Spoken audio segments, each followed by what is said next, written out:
Right right మాట్లాడదా నేను వస్తాను మళ్ళీ మీ దగ్గరికి.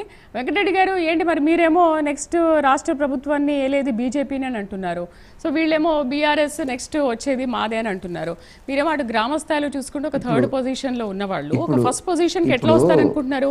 ఇంకోటి డీలిమిటేషన్ వల్ల అసలు దక్షిణాది రాష్ట్రాలన్నిటికీ కూడా అన్యాయం జరుగుతున్నది అన్ని పార్టీల అభిప్రాయము. సభలో ఏ విధంగా అది వీగిపోయిందని అందరూ చూశారు, ప్రజలు కూడా చూశారు.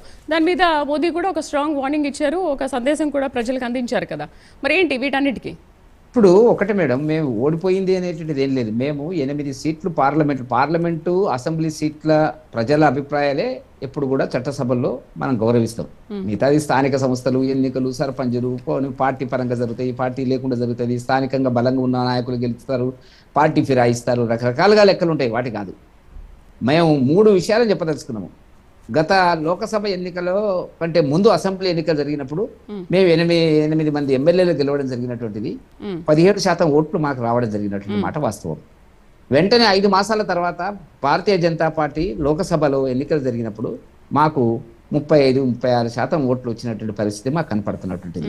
ఆ తర్వాత ఎమ్మెల్సీ ఎన్నికలు వచ్చినప్పుడు మేధావులు, చదువుకున్న వాళ్ళు, విద్యార్థికులు 2 ఎమ్మెల్సీ సీట్లు కూడా మేము గెలవడం జరిగినటువంటిది. కాంగ్రెస్ పోటీ చేయలేదు, బీఆర్ఎస్ అంతకంటే అడ్రస్ లేకుండా పోయింది. మేము ఏం చెప్తున్నాం అంటే ఇవి ఎన్నికలు ఫలితాలు. ఆ తర్వాత సరే లోకసభ మన ఇక్కడ హైదరాబాద్లో జరిగినటువంటి ఉప ఎన్నికలు మేము ఓడిపోయి ఉండొచ్చు, అది వేరు ఉండొచ్చు, అది ఎప్పుడు కూడా మేము గెలిచిన సీటు కాదు. కాబట్టి ఒక కంక్లూజన్కి రాలేము. ప్రజలు మా వైపు చూస్తున్నారు అనేది స్పష్టత కనపడుతున్నటువంటిది.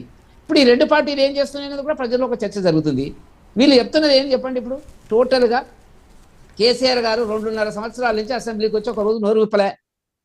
9.5 సంవత్సరాలు ముఖ్యమంత్రిగా ఉన్నటువంటి వ్యక్తి, మీరు అన్నట్టుగా చంద్రబాబు ఓడిపోయినా, రాజశేఖర రెడ్డి గారు ఓడిపోయినా నిరంతరం సభలో వాళ్ళు యుద్ధం చేసినారు. ఇవాళ అలిగినాడు ఆయన. కేసీఆర్కు ఉన్నటువంటి ఏంటంటే అలిగి నన్ను తప్పు చేసినారు, మమ్మల్ని ఓడించి తప్పు చేసినారు అనే పద్ధతిలో ప్రభుత్వం. ఆయన సొంత కూతురు బయటకు వచ్చి విమర్శలు చేస్తుంది. ఇవాళ వీటికి అన్నిటికీ ఎవరు సమాధానాలు చెప్పాలా? ఆమె ఇంకా ఏమేమి మాట్లాడుతుందో తెలియదు కదా భవిష్యత్తులో. కాబట్టి మేమేమంటున్నామంటే ప్రజలు కేసీఆర్ గారి పాలన మీద ఎవరో మాట్లాడడం కాదు, కూతురు మాట్లాడుతుంది. అన్ని రకాలుగా పదవులు అనుభవించినటువంటి కూతురు